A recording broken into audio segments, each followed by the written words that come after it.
70% of your immune system is in your gut lining. That gut barrier, that single layer of cells, it protects the immune system. But if it's weak, things can sneak across that are not supposed to be there. Your immune system gets activated, and that's chronic low-grade inflammation. You can't have a war without total destruction. Right? You're destroying everything around when you're activating your immune system to fight an enemy. Like if you just repaired the gut barrier, the enemy would have never got in the first place. Board certified gastroenterologist, internationally recognized gut health expert, and best-selling author of many books, Dr. Will Bulsiewicz. There's absolutely 100% clear physiology that explains how our stress and our traumas ultimately will impact our gut. And when they impact our gut, they will impact our immune system and create inflammation. You could be eating all the right things and doing everything you can in your control to eat healthier. But if you haven't healed the trauma of the past, you still might have a weaker gut microbiome, a weaker immune system because of that. You could sleep, you could meditate, you could try to do things. But if you don't heal the trauma, then you're not actually going to be well. A lot of people are sick. And I think they're sick and tired of feeling sick. And the gut health is usually one of the main reasons why people are sick, and they're not even aware of it. Totally. They might think there's some other symptoms that's causing them to be sick, but based on my conversation with you the last time, some of the stuff that you talk about in your book as well, that a lot of the root causes of inflammation come from the gut, from my understanding. Is that correct? 100%. Really? Yeah, we can fully unpack that, but suffice it to say that in the 3 years that I spent like preparing this book, and a big part of that was me diving into thousands of studies. The book has over 1,400 citations that I will happily give to you. All you gotta do is click and take a look, and you'll see that I'm backing up my words. So, but I reviewed thousands of papers to basically try to understand what I see as the biggest health-related issue of our time, which is, in one word, inflammation, right? Because the problem is, Louis, you could go to 5 different doctors for 5 different medical problems that you don't necessarily think they're connected. You see them as separate issues, right? And they give you a symptoms-based approach, which is basically like, here's 5 different medicines. And what they don't do is they don't take a moment to step back and tell you like, hey, there's a story here. There's a story because all of these issues are originating actually from the same place, which is chronic low-grade inflammation. So inflammation by itself, I mean, we can dig into this. Inflammation by itself, I don't want to make it sound like inflammation is inherently bad. Inflammation is life-saving when you actually need it. But what we don't need is a forever war inside of our body, which is what's happening with chronic low-grade inflammation, which is what's happening in America right now. So what is the difference between good inflammation and bad inflammation? Okay, so let me install some specific terms. So acute versus chronic. So acute inflammation, you get sick, right? You get exposed to some sort of bacteria or some virus. Guess what? Your immune system is going to step up to defend your body. That is the entire purpose of having an immune system, which is basically that's your little military, and they're going to take care of you. And they're going to clear out that infection. It might take them a couple of days, but they'll get the job done, and you move on with your life, and you're nice and safe. That's acute inflammation. That's acute inflammation. So you get your fever, right? You get your fever, you have extreme fatigue, you might have other symptoms. Sometimes people, like, you get the flu, you get joint issues, right? You get muscle aches, right? You're experiencing acute inflammation. Or alternatively, another example is like you injure yourself. You're playing handball, right? You injure yourself.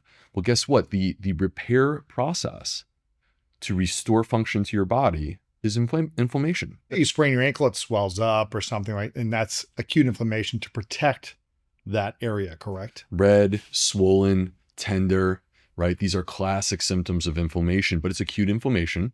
It's time limited. The immune system will get the job done, and then it will go back to basically being at rest, being at ease, not fighting, okay?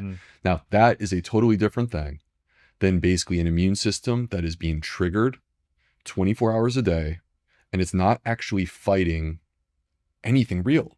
Like it's not fighting a virus. It's not helping you to repair your body.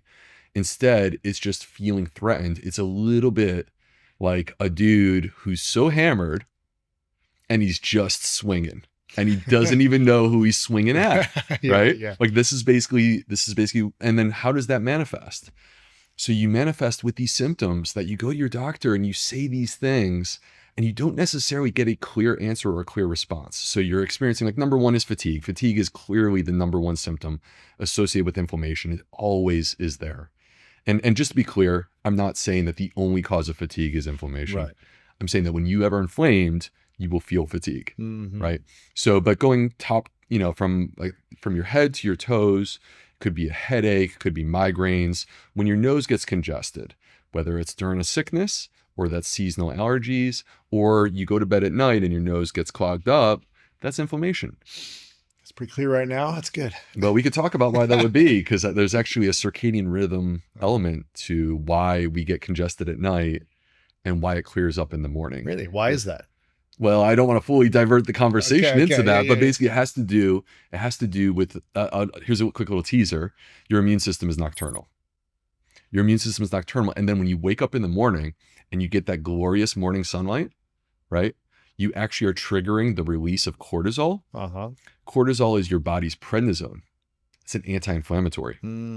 So you wake up in the morning. This is why also you go and you get a good workout and you go to bed and you're not sore, and you wake up and you are sore, right? You feel that. Why is that? Because your immune system is active at night. So our body was actually very beautifully designed, because if your immune system was like doing its maintenance work during the day, it would cripple you. Like it would affect your energy levels, your focus, your ability to think. By the way, now I'm starting to like describe some of the symptoms that I was going to get at, right? It would affect those things, and you wouldn't be able to really be optimally functioning as a human. So the way that our biology was designed, which is like, to me, like awe-inspiring, beautiful, is that when we're asleep during that time where we're not really moving around, that's when the immune system steps up to basically like take care of its maintenance work, which includes, like, if you exercise, it's helping to basically build the muscle mass and restore those muscles, because exercise is actually like a form of micro injury, right? To build it and make it stronger. And so when you're working out, you're causing acute inflammation as well?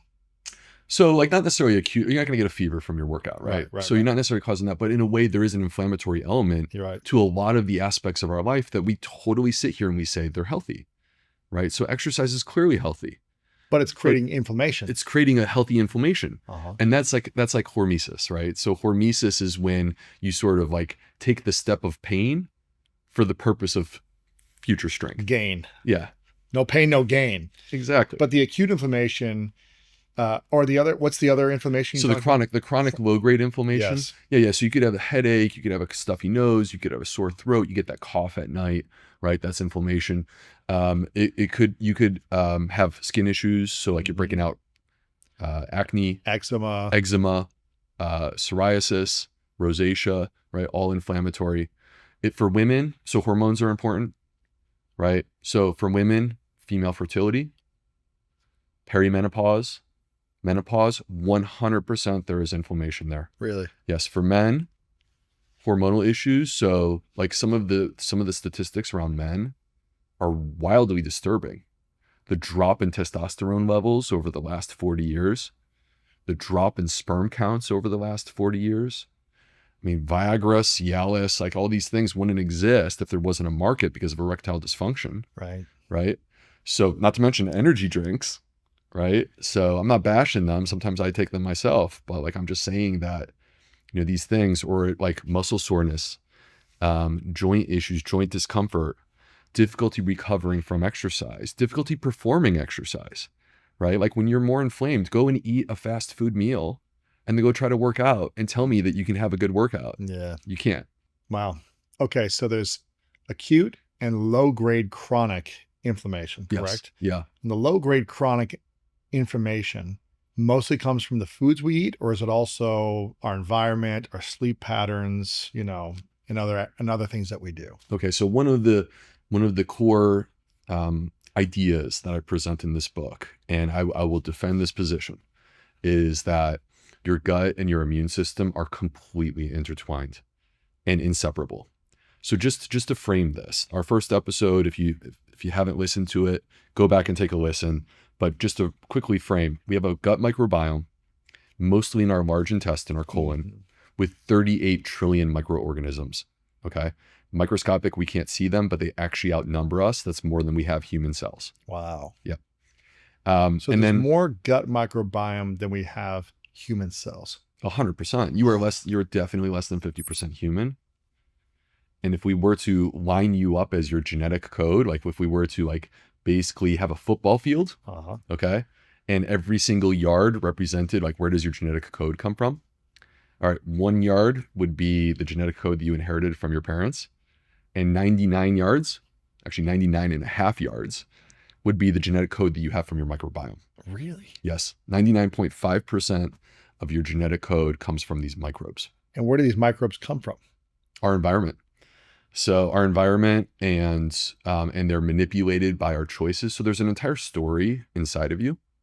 We are getting to the point where we could take a snapshot of these microbes and start to basically say, hey, I know how Lewis has been living his life. Here's the food choices. Here's the sleep. Here's the circadian rhythm. Here's the exercise, right? Here is his connection to his partner. Here is his trauma or history of things from the past that we discussed during the first episode.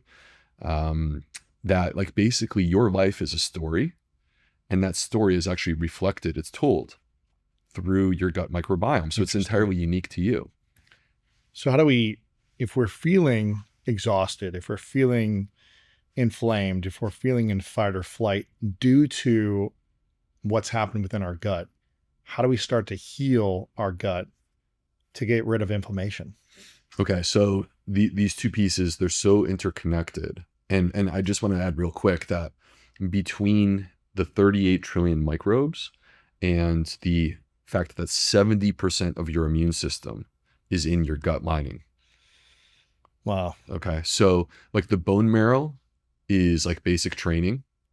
They get trained up there. And then they get deployed and they go and take up and do their service in the lining of your intestines. Interesting. 70% of our immune system is in our gut lining? Is in our gut lining. Wow. Yes. So if our gut is unhealthy, we are unhealthy. Because basically what happens is that there's a cascade where these microbes and those immune cells, they're right next to each other. And the only thing that's separating them is a single layer of cells, which we call the gut barrier, right? And if that starts to break down, which happens when the gut microbes are weak and not able to do their job. So they are the stewards. The gut microbes are the stewards of the gut barrier. They build it for us. They repair it for us. That gut barrier, that single layer of cells, it protects the immune system. So when it's fortified, the immune cells are at ease because there's no one to fight. But if it's weak, which I call increased intestinal permeability, but you will hear it referred to as leaky gut. And I have no problem with that terminology because it's actually correct. When that happens, it's a weak gut barrier, things can sneak across that are not supposed to be there. And so then your immune system is like, yo, the bloodstream is right behind me. And I got my, like, literally age-old, like this villain that I've been fighting since before humans existed, right? The immune cells recognize their enemy that they have been fighting for literally 1 billion years. That's my estimate. And they go, okay, cool. You want to come over here? We're going to fight you. Really? Yeah. So then they get activated. The immune system gets activated in response to something that got across the gut barrier that's not supposed to be there. And there's a term for this, by the way, for the people who are nerdy like me. It's called a lipopolysaccharide. Lipopolysaccharide is the armor that surrounds like E. coli or salmonella or shigella, these nasty bacteria. This armor they developed to protect themselves. And the armor became the way that your immune system identifies the enemy. Like, oh, you're wearing the armor? Cool. I got to take you out. Interesting. You're not allowed to be here. Wow. So, but that process of I got to take you out is the activation, not in a strong, powerful, you're having a fever way, right? Like that's not acute. This is the 24 hours a day battle on the inside. where your immune system gets activated, and that's chronic low-grade inflammation.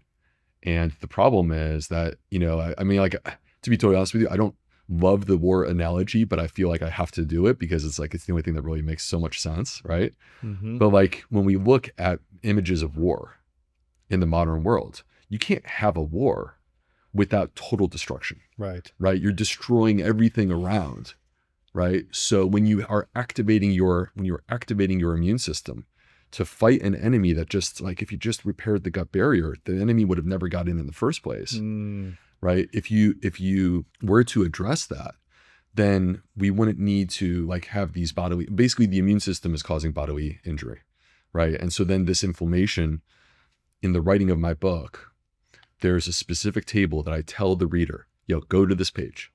You got to check this out. Because I asked a basic question: how many health conditions are there that are associated with inflammation, where I could come on your show and tell you this, but I could also talk to a colleague who's a medical doctor and pull the paper? And I found over 130. Wow.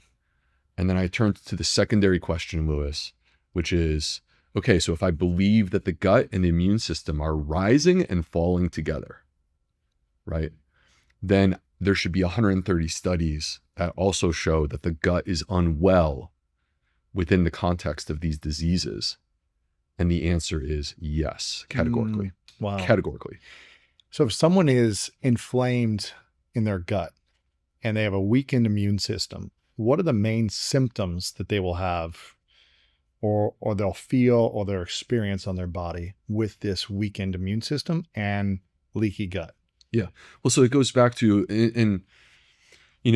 again, like what I'm describing are common symptoms. And sometimes we take those common symptoms and we turn them into a diagnosis, and that's completely appropriate. That's the way I practice medicine. Yeah. Right. But what I'm saying is like that the place that it's coming from is inflammation. Yes. And so it goes back to what we had discussed a moment ago, where it's like, it could be headaches, it could be brain fog, difficulty focusing, lack of cognitive endurance. Like you can't get a lot done. Yeah. Right. Easily distracted, like sort of ADD. Right. It can affect your mood. Right. So like with clarity, depression, major depression is inflammation in the brain. Wow. Total clarity. Right. By the way, so is Alzheimer's, so is Parkinson's disease. So these are ways in which the inflammation can affect your brain. But like we discussed, you could have a congested nose, you could have a sore throat, you could have a cough, you could have skin outbreaks, you could have joint issues, you could have muscle issues, you could have difficulty recovering. But of course in the gut, there's symptoms, right? So bloating was the number one gut symptom that you could experience. Could be abdominal discomfort, could be a change in your bowels, diarrhea, constipation, both, right? The manifestation of irritable bowel syndrome. This is inflammation. Wow. Now I'm curious about like someone getting eczema or breakouts in their skin. Yeah. Is there a way, if you have a extremely healthy gut and a healthy immune system, can you get outbreaks? Like, can you get eczema or these other kind of rashy outbreaks? Or is that all linked to a weakened immune system and a leaky gut? So I don't want to go so far as to make it sound like the only cause of all of these health issues is exclusively your gut being like basically impaired, right? What I'm saying is, with clarity, for all 130 health conditions, this is a contributory factor. Right. And I'm saying that we have an opportunity, because what we're seeing is the gut is unwell. And what I'm offering is that we can make it well. And if we make the gut well, then the immune system falls in line with it. And then other symptoms start to fade away, hopefully. So these skin issues, whether it's eczema or acne or psoriasis, they're all inflammatory. There's inflammation on the surface of the skin. Okay. And the skin has a microbiome too. So it's not just the gut microbiome that's contributing, but there is this element where like basically in that specific area, right? It's not necessarily your whole body. In that specific area, something is off, and it's created inflammation that results in the manifestation of that specific skin issue. Eliminate inflammation, and it seems like you eliminate a lot of your issues.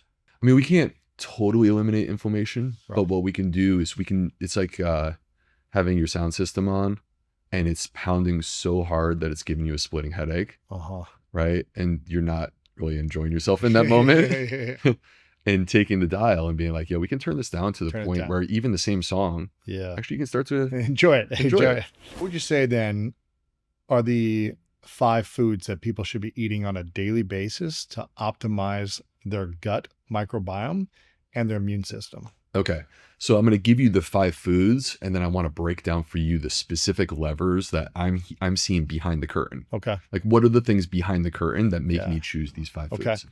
Okay. So let me go with, okay, I have to start with my classic. It may be controversial, by the way, so my apologies, but I'm going straight to beans. Beans. Any type of beans? Basically, any type of beans. I will accept any of them. Really? Okay. Because to me, beans, these are microbiome foods. They are microbiome foods. The reason that people feel like they don't tolerate beans is not because there's something crazy that's happening inside of their body. What's happening is that their gut microbiome can't handle the beans. Really? Yeah. Why can't they handle it? They can't handle the truth. Why can't they handle it? Yeah. Because if it's good for you, why can't your gut handle it? Okay, so this brings us to like a basic concept within gut health. And it's like very slightly nuanced, not crazy, but it is a little nuanced. It's like exercise, right? So think of your gut as being a muscle, right? That muscle can be trained. It can be made stronger, but it also has a quite specific capacity for work. So you can't take a muscle, go to the gym and just like, of course I want to go and bench press 450 pounds and be literally the strongest person in the gym, but I'm sorry. Can't handle it. I can't handle that. You haven't trained to get there. Yeah. No, I'm working on it. Yeah. I'm actually quite happy with where I am at 45 years old. Like I'm lifting the heaviest weight of my life. That's great. Right. But to get to that level, it's going to take some time. Right. So the same is true with your gut. If your gut is impaired because it's not doing so hot, right?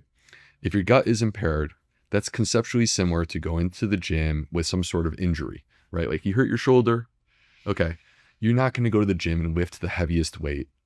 You're going to go to the gym and honestly, it might be the 2.5 pound dumbbell. Sure. Or it might be just body weight. Yeah. And you're just trying to like basically restore function to that shoulder. And then once you restore function, you're back on track. And now you're growing and building, right? So this is what's happening in the gut is like you take basically microbiome food, right? So let me break that down real quick. So beans, they have fiber, they have polyphenols, they have resistant starches. These 3 things, none of them are digested by the human body. They are the most clear evidence of a shared, lifelong, symbiotic relationship that we have with our microbiome. We have third-party sourced it.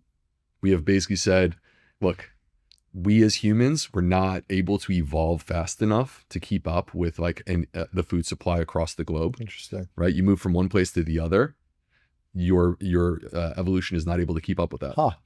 So we basically said, well, if we could get the microbes from the environment that know how to break down the foods that are here locally, then we would actually be able to process and digest those foods. Okay. So what happens is the microbiome breaks down the fiber, the resistant starches, and the polyphenols for us. Interesting. So our body and our stomach can't break down the nutrients in beans. Is that so beans are not just these 3 things. But what I'm saying is I'm calling beans microbiome foods because they're the most densely packed of these things. Like go look at the fiber content of beans, right? And you're gonna be like, yo, there's a lot of fiber in there. Right. Right. Well, so what I'm saying is that you are 100% dependent on your microbiome to digest that fiber. Interesting. So if the microbiome is not ready for that, that's conceptually similar to going to the gym and just like grabbing way more weight than your body. Sure. And you hurt yourself. So have a few beans, not a whole plate of beans maybe to start. Work your way towards it. Yeah. Like I'm in a place now today where I can smash beans as hard as I want to with no issues. No gas, no I'm farting like crazy. But but but not in a bad way because basically there are some benefits to farting. Really? Yep, 100%. What's besides releasing gas and feeling better, what is the benefit to farting? The gas that is being produced when for that kind of fart, a bean fart. Yes. Okay.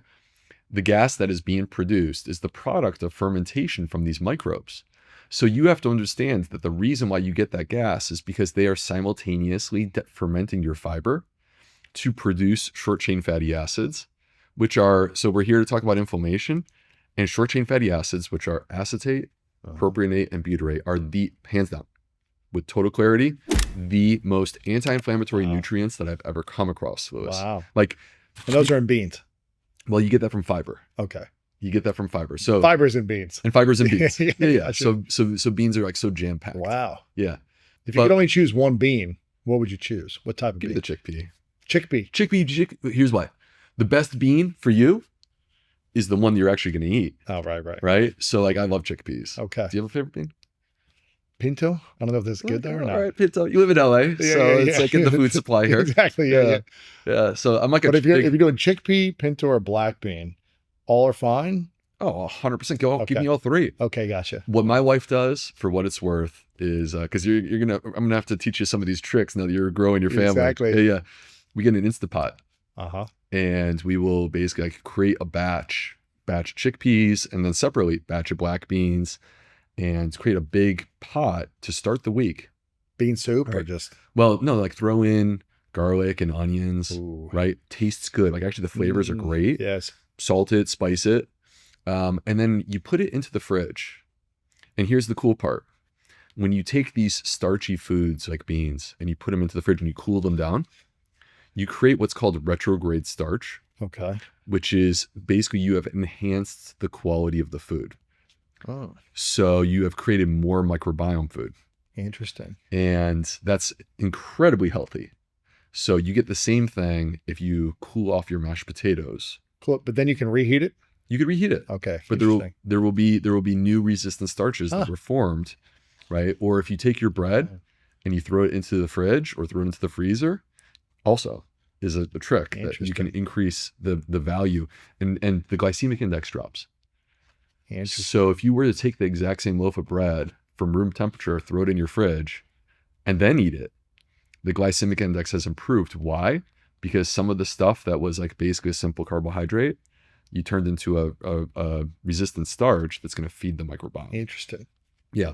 On this topic of like great fiber sources, and also a great source of polyphenols, which are the colors in our food, I love berries. Okay. And so you choose, like, do you like blueberries? Do you like raspberries? I'm a raspberry guy. So if you could give me unlimited supply of organic raspberries for the rest of my life, You'd be in. I would take that over like many other opportunities for the, just give me that. I'll be very happy. Okay. So, all right. Berries. Number 3, I'm going with avocados. All right. So avocados, I've met like, I think one person, maybe two in my whole life that don't actually like avocados. I didn't like them until 2 years ago. You were the guy. I was the guy. I literally didn't eat them until 2 years ago. Are you scared of them, or what was the deal? It's more of a texture thing for me. I don't know why. Interesting. Yeah, I'm a weird eater. You don't like guac? I don't eat guac. No, it's the texture. I'll have an avocado now. If I put salt on it, it's like Tastes great. I can manage it. Yeah. And I'm actually enjoying it now. But guac, I don't know what it is. It's like, I don't know, too slimy or something. I have a rule that you don't go into someone's house and insult them, and I just did, so I apologize. It's all good. Yeah, okay. No, I'm a weird eater. I hope you accept my apology. I'm a very picky eater, but someone once told me that if you're a picky eater, the pickier the eater you are, the more of a genius you are. So I try to just take that for what it is. That's interesting. I don't know. We kind of hear what we want to hear sometimes. Exactly. I'm like, I'll take that. Yeah, exactly. All right. But yeah. avocados, the key here, actually the fiber content of avocados is wildly high. Okay. Good. More than anyone would expect. Okay. So like a nice medium-sized avocado might have 8 to 10 grams of fiber. That's a lot. That's a lot. Yeah. But it also has healthy fats. Mm-hmm. So fat is good for us. We just want it to be good fat. Yeah. Right. So we can get that from an avocado. Okay. All right. Number 4, I would go with, let's go with chia seeds. So chia seeds, super high in fiber, but they also have healthy fats because they have omega-3s. Mm-hmm. Right. And most of us, omega-3 fats are what we call essential, which means you have to get them from your diet. And most of us are not getting enough. Okay. So this is why everyone's taking fish oil supplements, which is fine. I don't have a problem with that. But like you could also eat the food that is the native source of these fats. And chia seeds are one of the ways, among many. Okay. Right. To accomplish that goal. All right. All right. And last but not least, I'm going to go with kimchi. All right. So here's the deal. Fermented food is uniquely beneficial. Gosh, it's another thing I don't like, but okay. All of them? You don't like yogurt or kefir? I like yogurt, but what's the What did you say it was? Kimchi. Kimchi? Nah. Yeah. Yeah. It's not for you. Yeah. That's fine.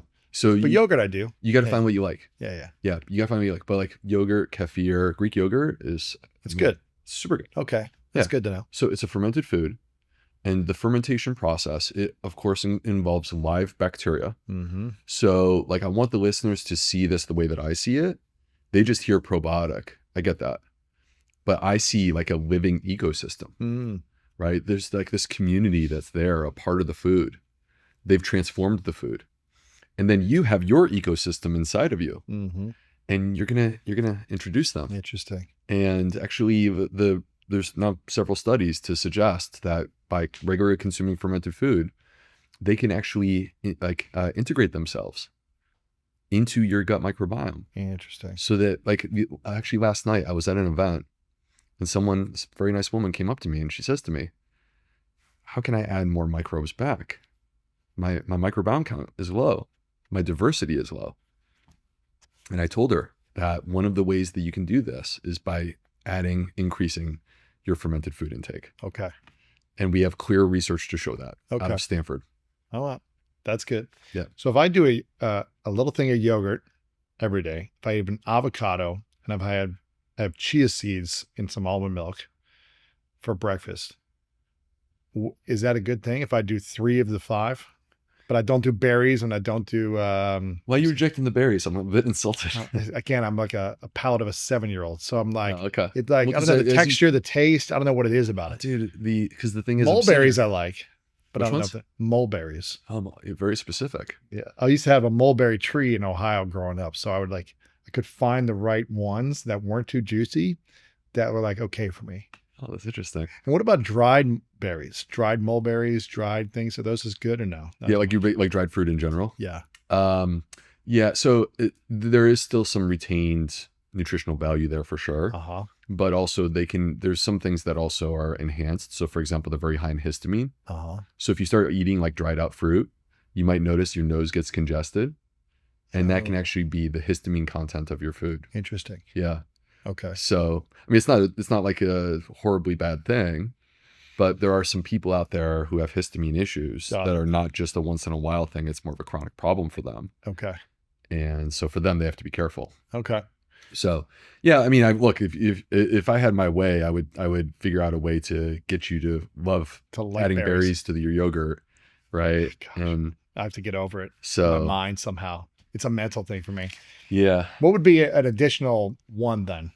We got beans, berries. We got avocados. We got yogurts. And what was the last one? Fermented food. Fermented foods. Yeah. And so for me, what would be one other? If someone didn't like one of those things and there was an additional one. I'm going to try to throw you a lob here. Make it easy for you. Chia seeds was one of them. Yeah, I think you're kind of digging the chia seeds. I So do. I'm I'll going do to play that. off of that, and I'm going Yeah. to go with walnuts. All right. Yeah, Okay. I'm I gonna can go do that. It's actually kind of interesting. Like a walnut looks like a brain, Yes. and then it's high in omega-3s. It's brain. God is playing a joke. You know, guys. it's Like, come yeah, on. I know, it's great, right? It's kind of cool. I'm down for all those. I could do all those every day. So in the book, I basically discuss that because here's an important point, and I want everyone to hear this, that you can call diets different things, right? Mediterranean, pescatarian, flexitarian, vegetarian, vegan. And what I actually wrote in the book is it doesn't matter. It doesn't matter what you call it. What matters is the quality of your diet. Mm-hmm. So there's a lot of flexibility here. So the diet that you're going to eat is not the same as the one that I'm going to eat. But what I'm saying to you, Lewis, is that if you focus on 4 main nutrients, you will have an anti-inflammatory diet that will support your gut microbiome and make your immune system strong and healthy.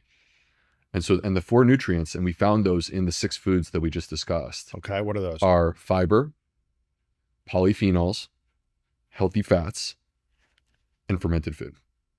And so if you focus on those 4 things, fiber, polyphenols are the colors. So like eat different colors. They say eat the rainbow, right? Eat the rainbow is the same thing as saying what I'm saying right now. We're not talking about Skittles. Don't eat the rainbow of Skittles. Taste the rainbow. No, not that. That was a taste. Just a taste. Yeah. Yeah. Okay. So yeah, but like the healthy fats, like you could throw extra virgin olive oil into the mix, right? If you're going to do oil, let it be that. Let it be extra virgin olive oil. Okay. So if you do those 4 things, if you eat those 4 things on a daily basis, and you add more of those to your intake, you're doing a lot of good for your gut. 100%. And the key from my perspective is that you should feel the difference. So this is not just like, hey, I trust that guy and so I'm going to do it. What I'm saying to you is take a chance. Yeah. Do it for a week. Take a chance, try something different, and then see how you feel. Interesting. And if your energy levels pick up and your focus is better and you notice that your exercise is improving, and like there's different things for different people, right? But like you're going to experience the benefits. And when you experience them, then it reinforces, oh my gosh, I'm onto something here. Yes. Then you want more. So those are the 4 pillars. Yeah, I call them the 4 workhorses because I have this mental image of like, imagine that it's 1870, right? You and I are heading west. We're coming here. There's gold here. Yeah, we're going to get rich. And so we got this wagon, right? But in order for us to get across the plains, you don't want just 1 horse. You don't want just 2 horses. At some point, you're going to have to climb a mountain. Climbing a mountain is like fighting a disease, right? Fighting that battle against this chronic illness. Right. So you're going to climb that mountain. You want to have 3 or 4 workhorses powering you to your goal, right? Because 1 or 2 would not be enough. So I call them the 4 workhorses because in my mind, I have this image of that wagon that you're trying to power up the hill for the person who's sick. Whereas when you're healthy and you're feeling really well, I mean, you could say, hey, I only want 1 or 2 horses, but that would be kind of stupid because why wouldn't you have all 4 Clydesdales rocking? And be a total beast. Exactly. You know? Yeah. Go for 8 and give me 8 of them. Let's go. I'll have to come up with 4 more workhorses. Yeah, exactly. Double it up. I'll have to go back to the drawing board there. Stress seems to be like one of the biggest things, one of the biggest killers for a lot of people. It just holds them back from accomplishing what they truly want. And I'm curious, does bad gut health make us more reactive and cause more stress for high performers or high achievers? If so, what's a science-backed way that we can start to calm our nervous system with food that you like? Okay, so first of all, stress 100% is connected to our gut microbiome, like without a shadow of a doubt. And basically what you've led us into is a conversation around the gut-brain connection. Right? So they are basically best friends. This is, by the way, chapter 8 of my new book. And I have to tell you, Lewis, this is the chapter that would resonate with a person like you, but I think it's going to resonate with the readers the most too. Like this is literally the best chapter that I've ever written. So out of all my 3 books. Wow. Yeah. And because there's a lot for us to unpack here. It's about the brain-gut connection. The brain-gut connection, which is the nerdy way of actually getting into the concept of mind-body, right? Because like the mind-body concepts, allopathic medicine has rejected that as being woo-woo. But there's absolutely 100% clear physiology that explains how our stress, our emotions, our connections to other people, our life of spiritual purpose, and our traumas ultimately will impact our gut. And when they impact our gut, they will impact our immune system and create inflammation. Really? 100%. So to lay this out, because it kind of is a 2-way street. I mean, you asked me about the role of the gut in stress. And I'm kind of starting with the role of stress in gut health. Okay. Imagine that you are in traffic and you have a near miss. You almost got into an accident. You barely missed it. And like zing, like your eyeballs bug out, your heart rate's pumping, your blood pressure's up, right? There's a certain feeling that you get. Imagine that you are about to go on stage. And while you are very comfortable with this because you've done it many times, for many people, that's like extremely anxiety inducing. Yes. Right. And so they get this feeling of butterflies in the stomach, right? They might feel a little nausea. They might actually start to feel like bloated and then cramps and then waves of cramps. And then it's intense and it's crippling and folding them over, right? These are all manifestations of very clear physiology connecting the brain to our gut. So what's happening is that our environmental experience, basically, our brain was hardwired to react quickly to things that are happening around us, right? That way we don't have to even process. We can just react. This is why you have a near miss in the car. Instantly, boom, you get that feeling, right? You don't think about it before you even process that you almost got into an accident, right? So that's your sympathetic nervous system. You know what's interesting when you say that? I used to, when I was in high school, before basketball games or football games, it's like I had to go to the bathroom almost like 10, 20 minutes before, You were right nervous. before, I was like, even though I was doing well and I was a good athlete and things like that, and I was, succeeding, it was almost like every time there was a game, I had to use and I was like almost running late. It was Totally. like warm-ups are happening and I got to go run to the bathroom. Yep. And how is that connected to the brain and the gut when you feel like, oh, I got to go to the bathroom? Well, so this is your sympathetic nervous system. Okay. So this is what was happening with you, and it's parallel. It's the same as when I was in medical school, and you take, basically 200 people that were at the top of their class in college, you put them all into one class, and half of them are less than average. Wow. Right. At Georgetown. Right. So there was a lot of stress. Sure. So there was a line out the bathroom door. Really? 100%. 100%. You had to wait in line to get a stall, man. So what is the connection between stress and needing to go to the bathroom? Yeah. Okay. So let's play this out. So within the context of stress, which is basically leading to the activation of your sympathetic nervous system, this is one of two like yin and yang parts of your autonomic nervous system, which means that your body just reacts. You don't necessarily get to choose. It just happens, right? So when your sympathetic gets activated, your brain will release a hormone called corticotropin releasing hormone, or CRH. CRH comes from the brain and basically enters the pituitary gland and then sets off an entire storm throughout the body. Now, this was designed, if we go back to 99.99% of human history, which predates modern times, right? This was designed where if there was something that was going to attack you, if there was some sort of serious threat, right? You instantly had the force that you need between your heart pumping, circulating blood, you're breathing heavy, circulating oxygen, your blood pressure is clamped down, so you're getting the blood to your tissues, right? And you're ready to go, right? And whether it's fighting another tribe or some animal that's attacking you or whatever it might be, that adrenaline saves your life, potentially, right? So it's an evolved mechanism. But the problem is everything comes with a price. So you are accepting all these benefits, but you're sacrificing your gut.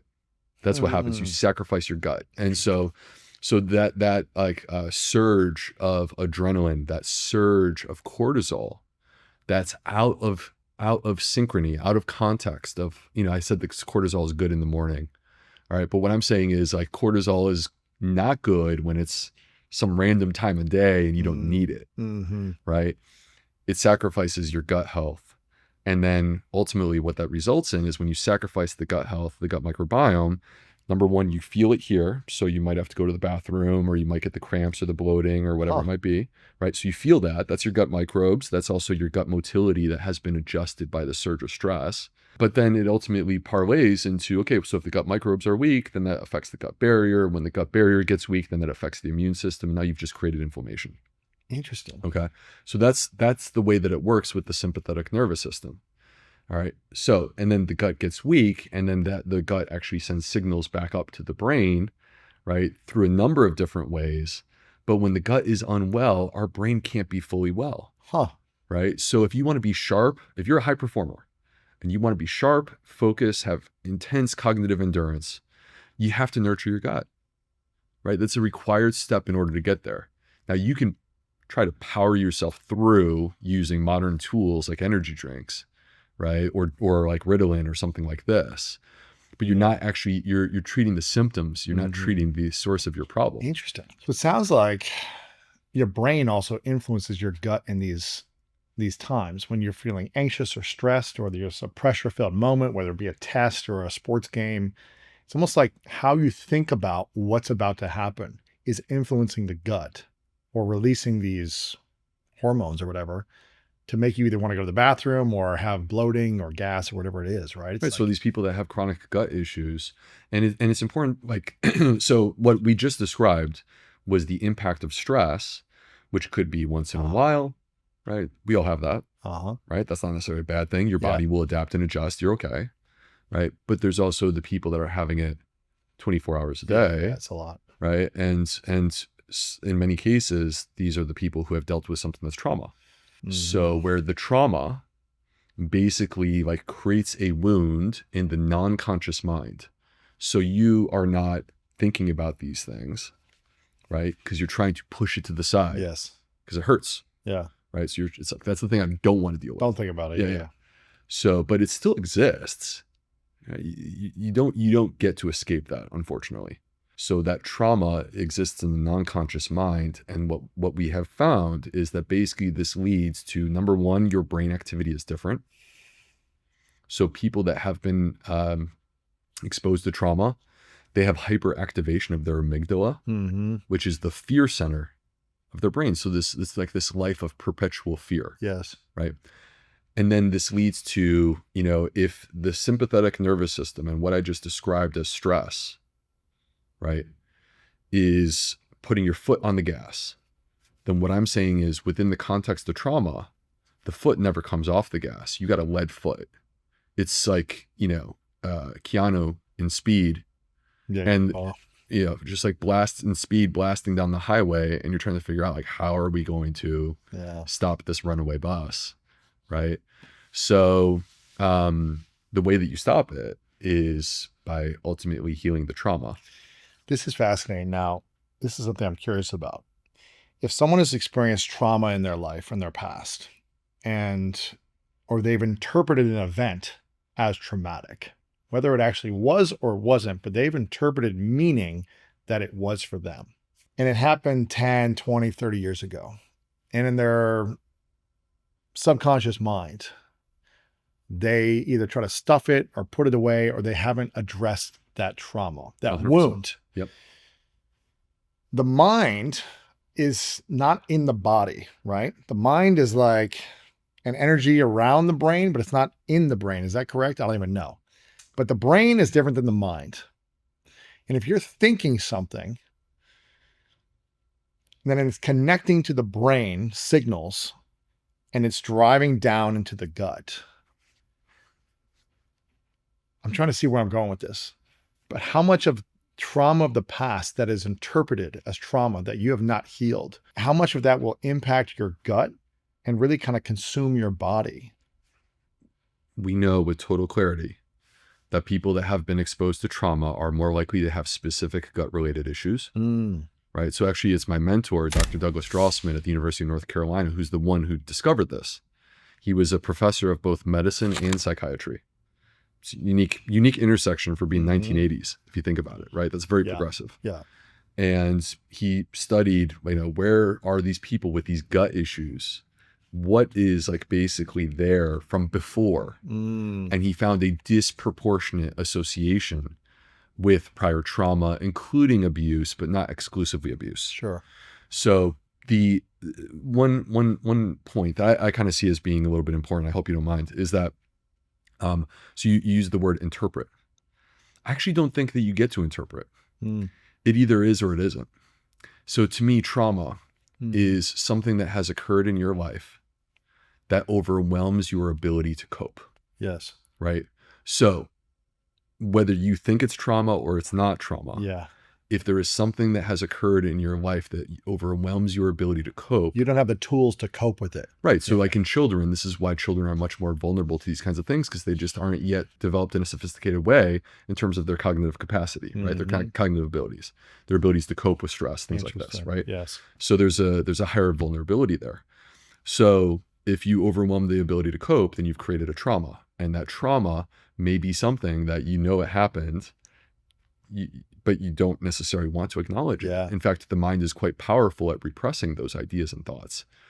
The other thing that I would argue, Lewis, is that there's some fascinating research. I would love to share a quick study with you to prove that the book, I don't mean to plug this book, but I can't help the fact that the title of this book is perfect.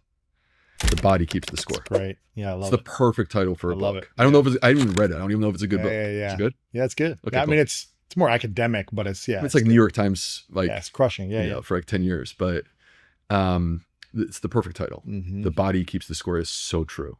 So there was a study that they did with children where they looked at kids who were adopted before age 2. Okay. They have no recollection of these events. None of us can remember before age 2. Right. So I used to believe that if you can't remember it, it doesn't count. Yeah. But unless you've suppressed it. Yeah. Well, and I've now learned both in my own life and in this particular study to prove it, I was wrong. Really? I was definitely wrong. The body keeps the score. So they looked at children who were adopted before age 2, and they looked at kids that came from like a normal family, and Not non-adopted. not adopted. Yeah. Right. And they tracked out, years later, and they took a look, and the kids who were adopted before age 2, and again, they're like in a comfortable home, like there's not Good like families. Yeah. good families, like there's not some other explanation for this. They look at the gut microbiome, clear changes in the gut microbiome. Really? Yeah, more inflammatory bacteria, less protective bacteria, and a loss of gut diversity. Really? Yeah. So these kids, again, this is years later, they have lost diversity in their gut. That's basically moving towards a unwell, what we call dysbiosis, is what is occurring there. And they were more likely to suffer with digestive symptoms. They were more likely to feel anxious. And they actually did a functional MRI to look at brain activity. And they found that brain activity in these people who like were adopted at before age 2 was different. And their emotional processing and emotional regulation was out of whack. Wow. So they have, like, these are people, they've done nothing wrong. They don't deserve what they've received. They don't remember it. They don't even remember it. Wow. Right. But here are these things that continue to sort of echo into adulthood that they can't even remember.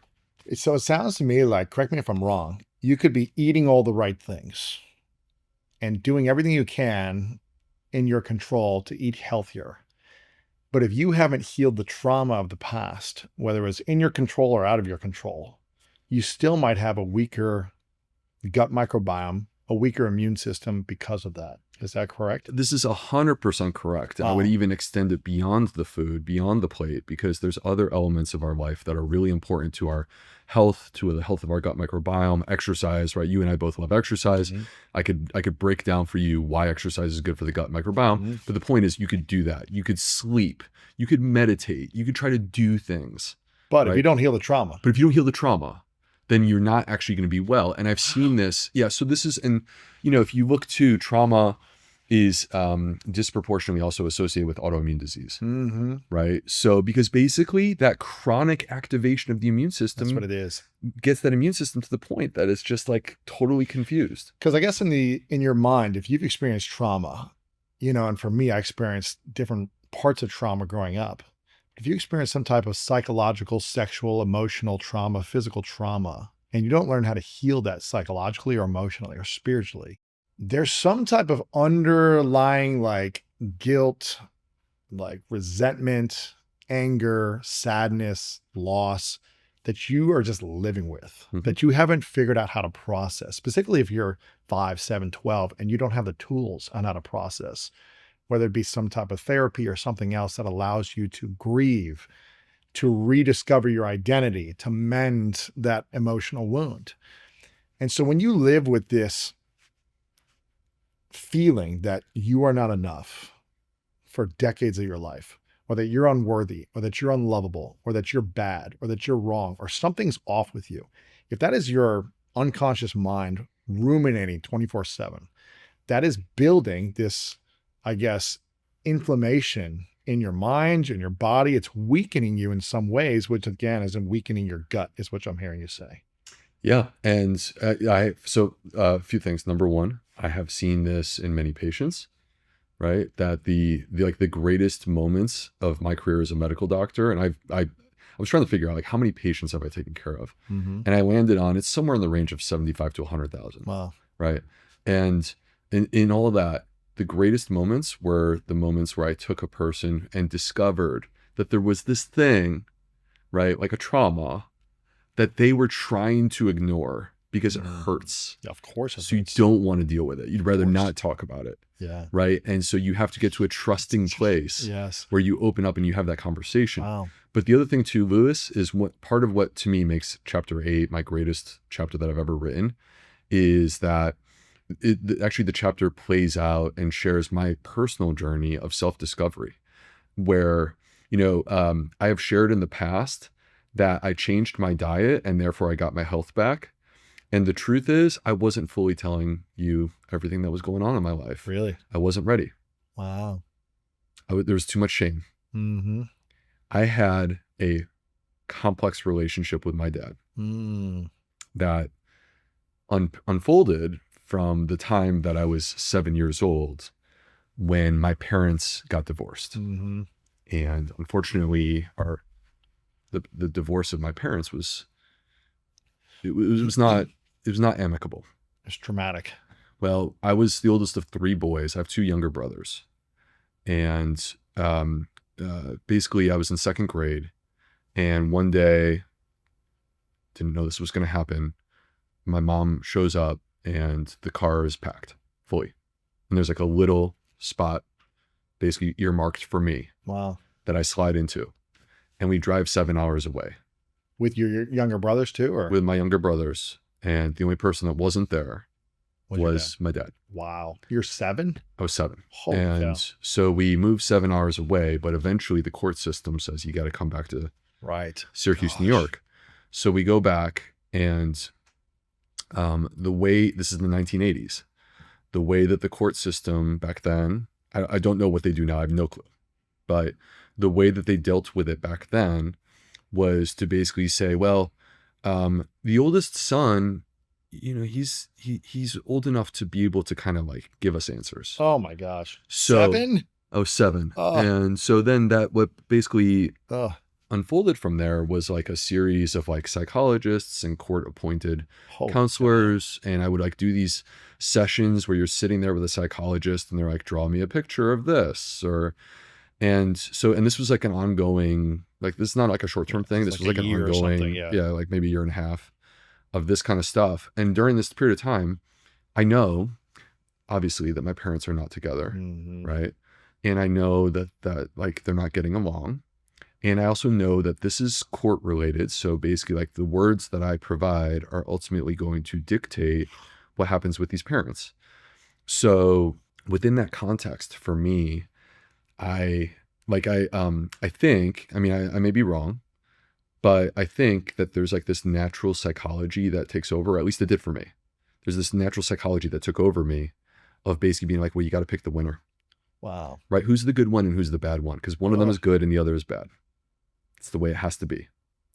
So I chose my mom. Mm-hmm. And my dad, I turned to, and I was the oldest boy. Right. So I think like you can appreciate this, I think on some level, that like you're the defender, you're the one who stands up for the younger brothers. You're the one who protects.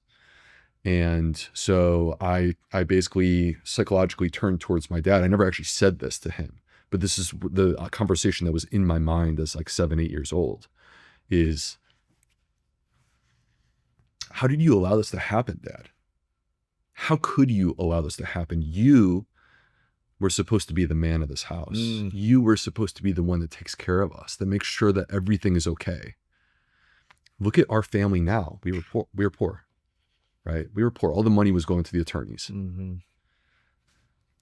Look at what we're going through. Look at how horrible this is for us. You allowed this to happen. Why didn't you fix it? Why didn't you take care of us? Right? I held him accountable for the whole thing. So, this led to a rift between me and my dad. I'm sure your whole life, probably. Well, yeah, basically. So I was a good athlete. So I played 3 sports in high school. I was the captain of 2 teams. And for those of you who can't tell on camera, Lewis has me by 1 inch, and he's very tall. He's 6'5".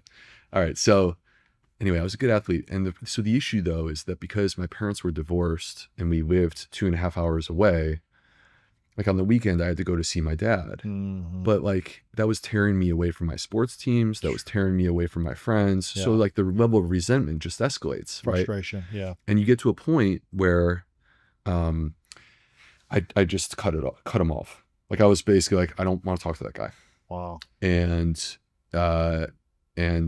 we didn't talk from the time that I was in college until, if it's okay, I'll share the story. Mm-hmm. Okay.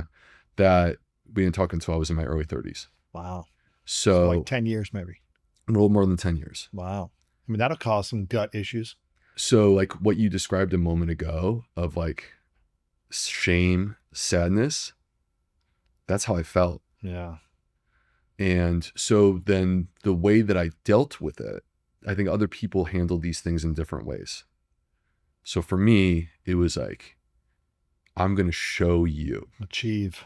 I'm going to show you with such ridiculous achievements that you won't be able to deny. Wow. Right. So, I mean, anger fueled. Yeah, kind of. Yeah. I can relate. So I accomplished everything and more that I could have possibly accomplished. I went to my number one choice for residency for internal medicine, Northwestern.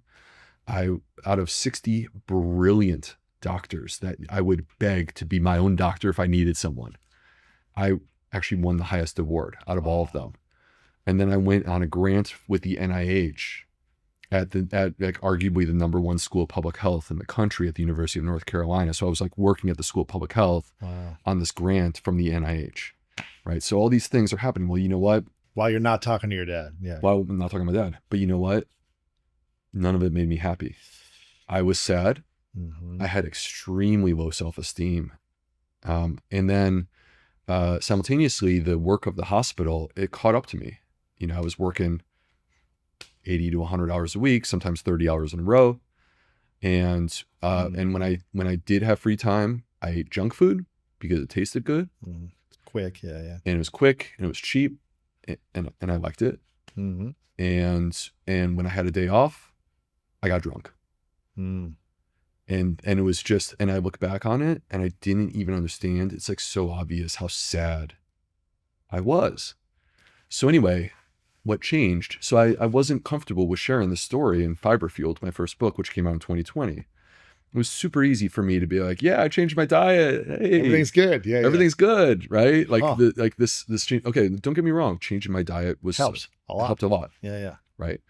But there's still something that's underlying that you know that you haven't addressed. I had a lot that needed to be dealt with. Wow. And so when did you start dealing with it? Not by my own choice. And if I wasn't blessed with a person that truly loved me, I don't know if it ever would have been dealt with. Wow. So my wife, now here we are, 12 years later, and you got to get that right. My wife, she comes into my life and she is an angel. And she's exactly the person that I needed to come into my life at that moment. And she says to me, you got to call your dad. When was this? This was like probably like early fall of 2013. Okay. Yeah. So it had been more than 10 years. Wow. Graduated college in 2002. She says to me, you got to call your dad. You gotta reconnect with him.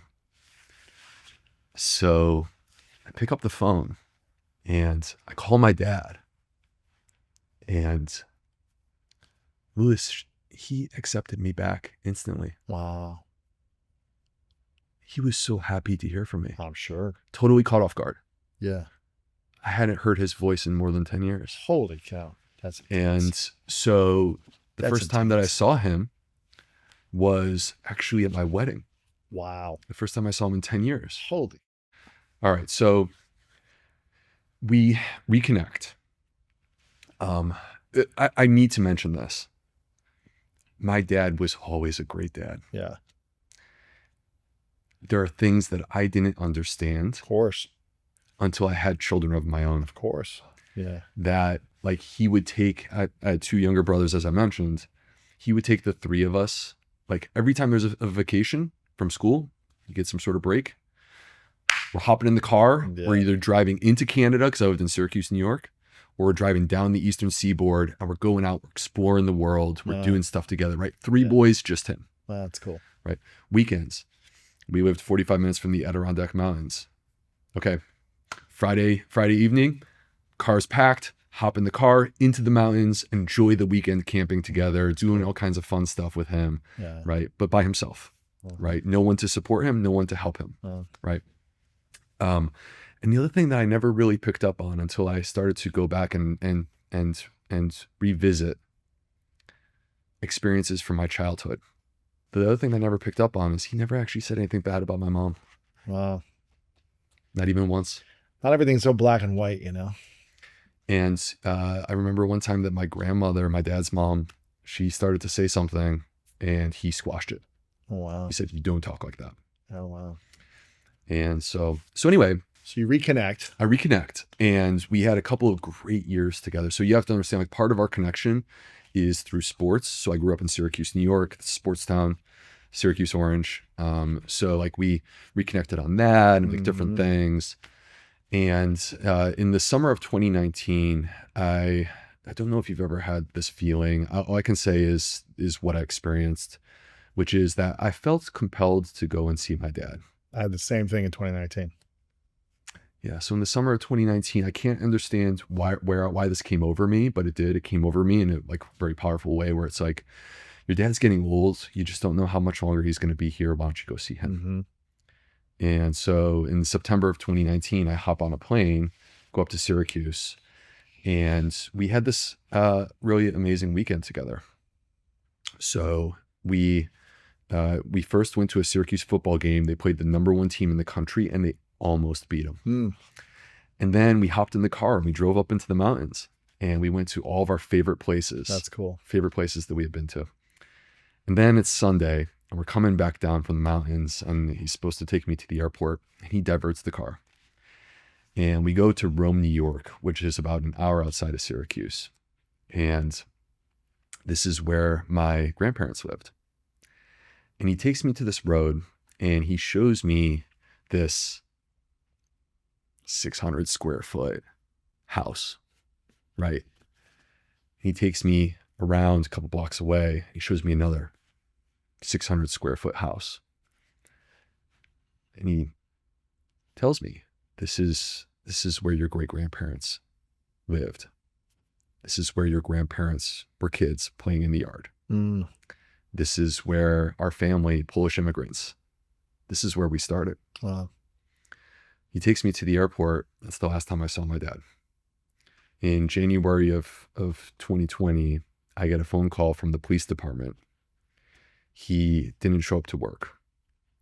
And he had passed away over the weekend. And so the thing about it is, and I share this partially for the people who are at home, because I think that like coming out and discussing these things is important for other people to hear, because I think for some of them, it may impact them. But I also share this for you on a personal level because you're a new dad. And I've been through the time that you and I have gotten to know each other. I've been pretty vocal about my love for being a dad and my children.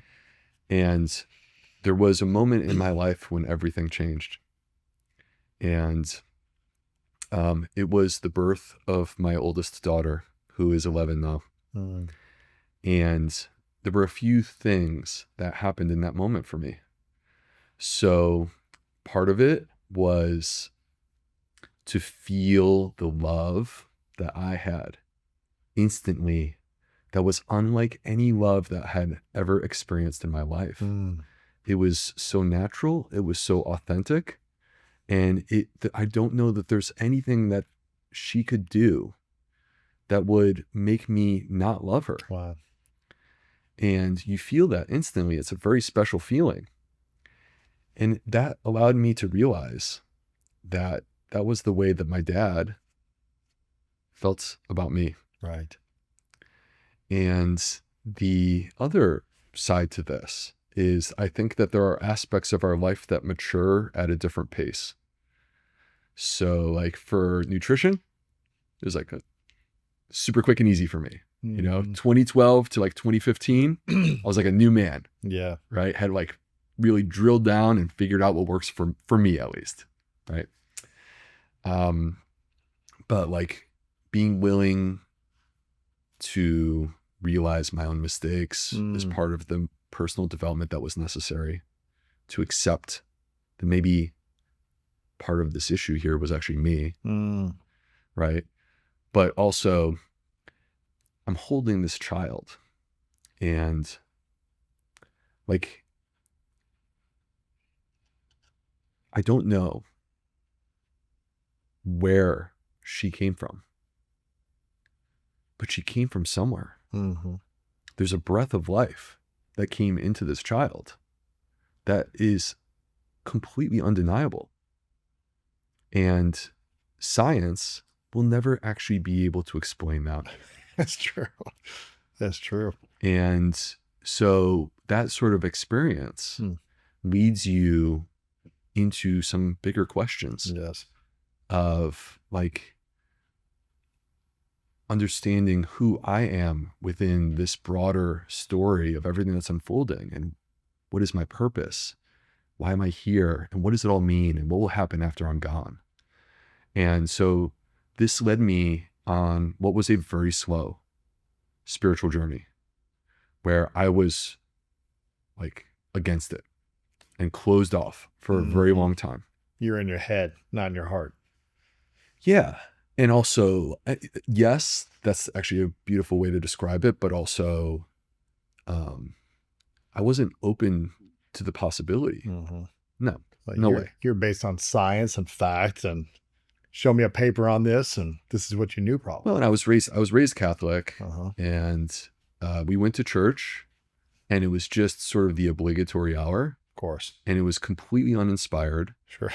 And also, if your parents took you there, they weren't able to figure things out, and they kind of ruined your family dynamic, you're like, well, this didn't work for them, so why am I going to do this? yeah, and I had a thing happen where, because my parents were divorced, so we would drive, and this is upstate New York where like snow can drop hard and fast all at once. Yeah. And because you can get lake effect snow and things like get this, like right? 1 foot in a couple hours. Exactly. It's like, it can be next level. So my parents were 2.5 hours apart. So on Sunday evening, I would come back. But if there was a bad snowstorm, instead of taking 2.5 hours, it might take 4 hours, right, to get home. And so I was going to be confirmed.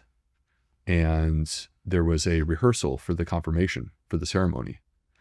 And I showed up late because no one did anything wrong, but like because my parents are divorced, right? So I show up late, and apparently the priest, I'm not going to name his name, but he had given instructions of like, this is what I need you to say when you come to the altar.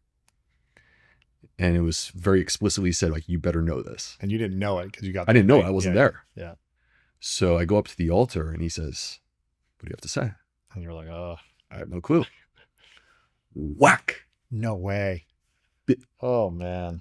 I mean, honestly, That's rough. I've never had an adult hit me Oh, my gosh. this hard. How old were you? Probably 16, 15. Oh, man, that's unfortunate. Yeah, That's so sad. boom. That is unfortunate. So for me, it was trauma kinda there like, for sure. Huge trauma there. well, I mean, I don't know if like, There's an embarrassment. There definitely was embarrassment. Everyone something's saw wrong it. with me. There's a shame. Yeah, all that stuff. I mean, but at a minimum, it set me so far back spiritually because it was basically like, yo, I'm not like, Not dealing with I'm this. good. Yeah. I'm good. Right. So where are you at now? So for me, I think like between the birth of my child, between building this family, and then these bigger questions, and then having to process and resolve the death of my father, right? So where did my daughter's soul come from? But where did my dad's soul go? Right. Where is he?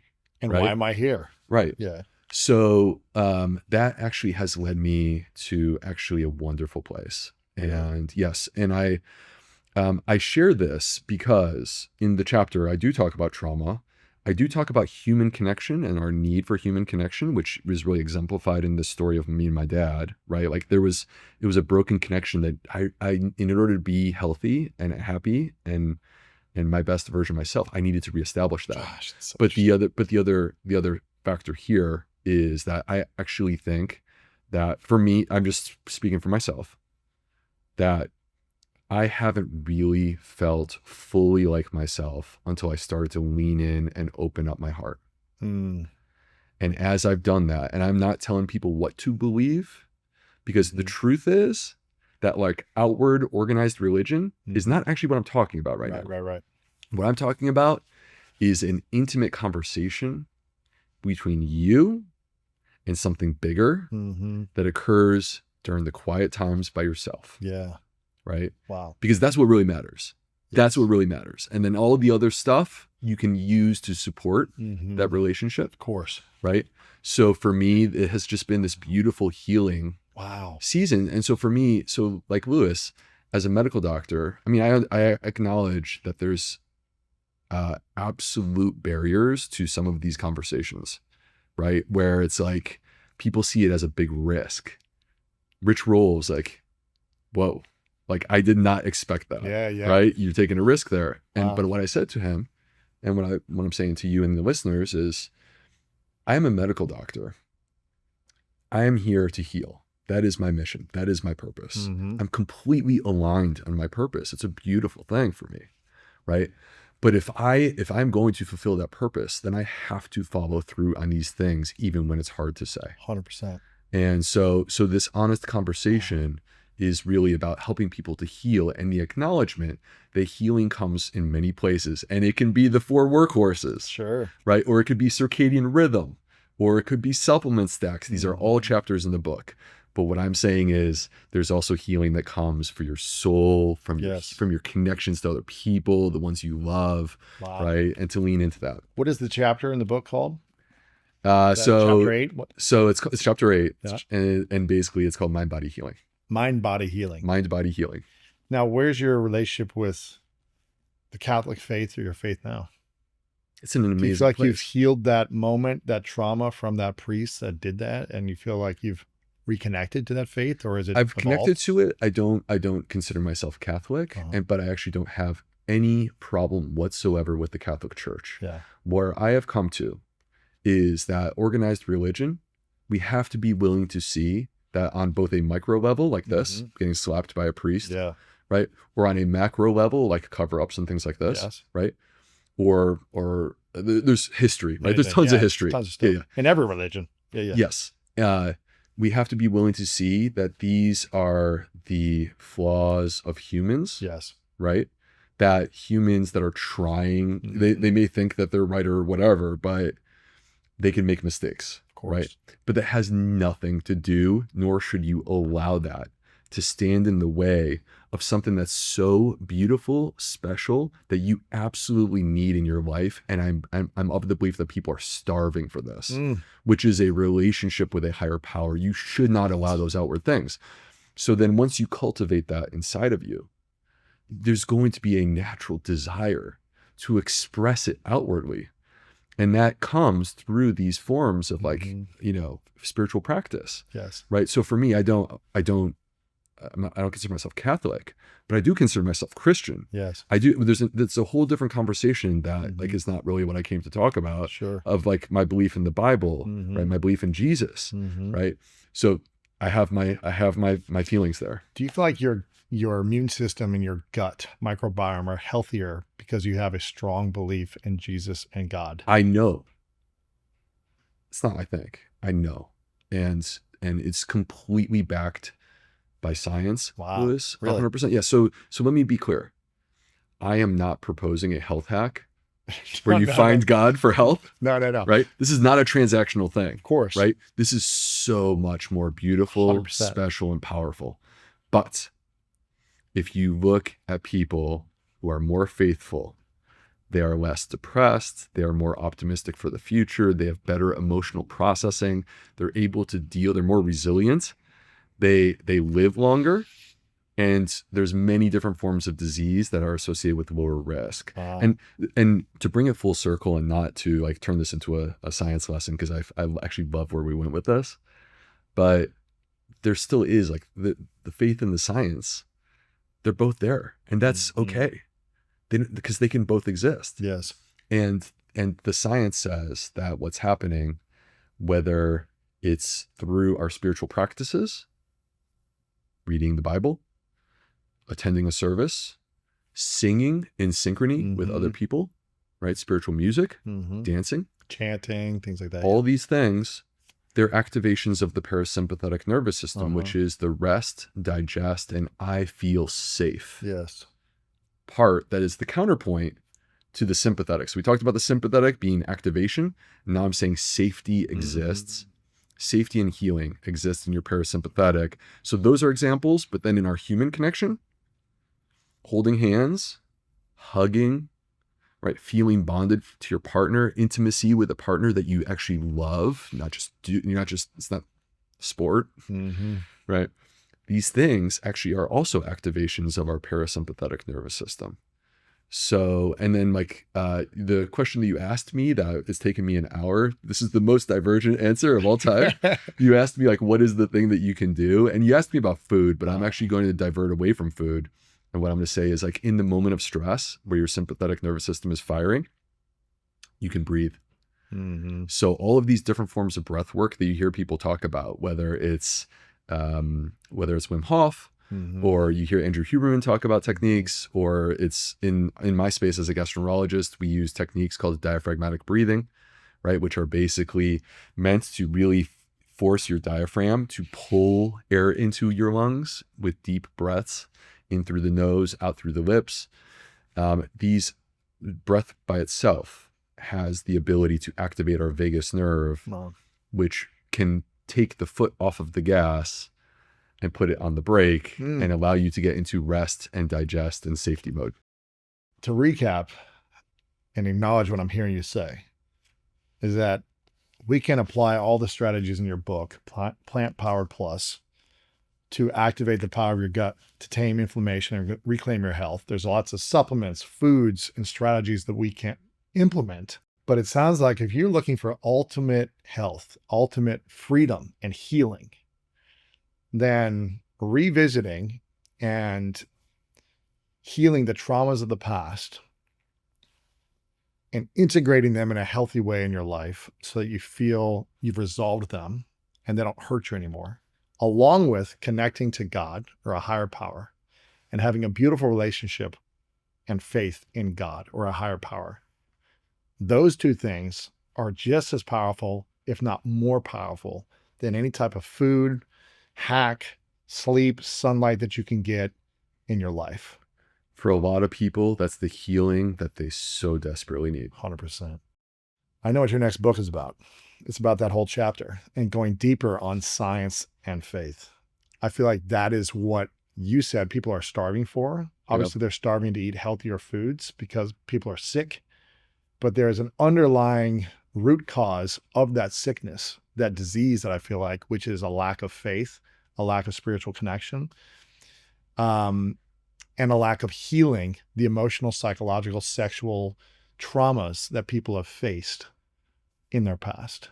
And when we can heal the past and when we can find meaning of our faith and find a relationship with our faith, I feel like that's when true freedom comes in people's mind-body connection. That's when the immune system relaxes, like you said. That's when you aren't on fight or flight mode constantly. It doesn't mean everything's gonna be perfect, but you can have more tools to address life's challenges. And so I hope that is the next book you talk about and research, because that is the thing that people need the most. So I'm gonna count on you in 3 years to have. Don't be mad at me if I don't. But no. It's funny because I had Andrew Huberman on my show a couple months ago, and most of the conversation was around his spiritual practice and how it's actually helped him heal and feel better. I think it's a game changer. I didn't expect it. I did not expect it, but it has changed my life, and it allows me to be actually a far more resilient person. Yes. And the best version of myself show up every day. I hope more medical practitioners listen to this and start applying this to their practice for themselves, so that they can also just communicate better and see people differently and connect with people on a spiritual level, even, and also bring the science and the medicine to it as well. Hopefully people listen to this and watch it and start doing that. Your book, Plant Powered Plus, is a powerful reminder on how to activate the power of your gut to tame inflammation and reclaim your health. I hope everyone gets a copy of this book, because a lot of people in the world are sick, and we need people to get healthier. And there's tools that they can do here that'll support them. All of the tools are laid out. Yeah. They are evidence-based, and they're available so that you get to choose, right? It's on the table. You pick and choose what are the things that you're going to pick up off that table and introduce it to your life. Yes. And if you do that, if you have the audacity to try something different, and you do that, you will feel, I promise you, you will feel the difference. And when you do, you will know you're onto something and you're going to want more. And Absolutely. there will be even more for you. You can keep doing it. Yes. They can get the book everywhere books are sold, your YouTube channel, The Gut Health MD, also The Gut Health MD on social media, and thegуthealthmd.com. You've got a great newsletter. You have recommendations for, you've got a great supplement company that supports people that can help them with their gut as well. And so much great content that you have online. What else can we, where else can we follow or support you with this journey? Well, you've quite thoroughly laid it out, so I do appreciate that. Look, to me, this is about an opportunity to continue the conversation beyond this show, right? So I would encourage people, completely free tools, come to my website, sign up for my newsletter, grab the book. If you borrow it from the library and you read it, trust me, I'm not upset at all, because what I want is I want your time. I want your time. I want your attention. I want the opportunity. I just want that chance that I could change your life. Right. Because that's what I'm trying to do here. Yeah. So, and then once you do that, then just know like I'm here for you and I want to keep working, and there's many years in front of me. I'm 45 years old. There you go. So let's keep rolling. I'm telling you, that next book before you're 50, that's got to be on somewhere in your journey. I'm telling you, it's got to be. If you're saying that's what people are starving the most for, then you're perfectly positioned to serve people with that journey, with your own personal experiences. Well, maybe it's a couple articles to start or something like that. But see what happens. Before 50, you know what's interesting is that all of the conversations that as I've been out talking about this book are leading into this, right? Because this is what ultimately and what are we waiting for? It's what people want to talk about. That's what they need, man.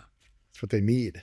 Well, I asked you this the last time. I'm curious what it is now, after this book is out and after this conversation. But what would you say if you get to live as long as you want, but at the end of the day, you only get to share 3 lessons with the world, and we don't have access to your books or your work or your newsletters anymore, but it's many years in the future, last day on earth for you, and you get to leave behind 3 truths.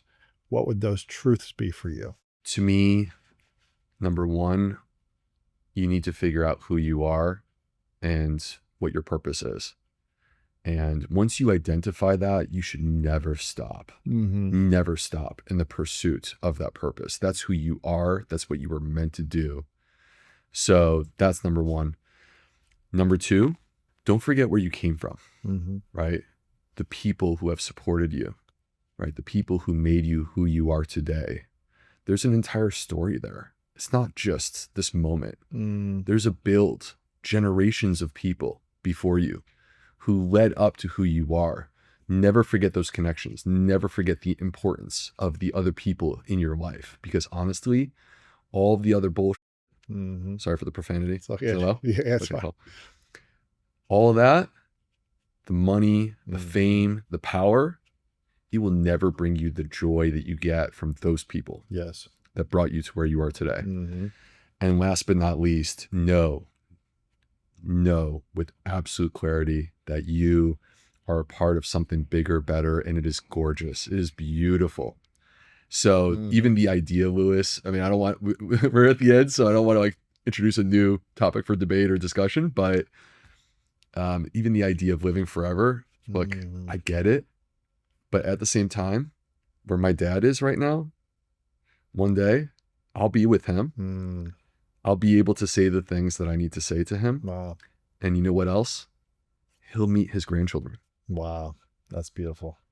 That's beautiful, man. Well, I want to acknowledge you, Will, for opening up the way you have been. And I think, again, I hope you keep sharing like this, because I think this is what people are starving for, to hear these types of conversations and stories, specifically from a medical professional like yourself at the highest level, who is used to research and, studies and data and science, to hear spirituality come from you and how this is the ultimate level of healing, based on what I'm hearing you say, for you, and the ultimate level of joy and fulfillment and love.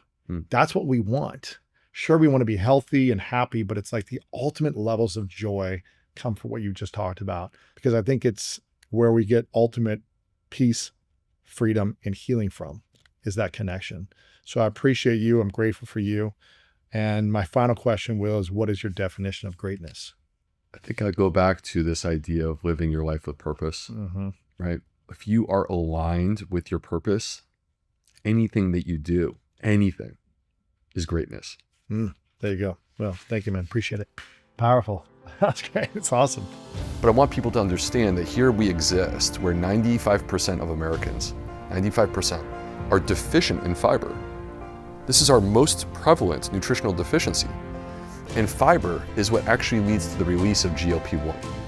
GLP-1 is what exactly? GLP-1 is glucagon-like peptide 1.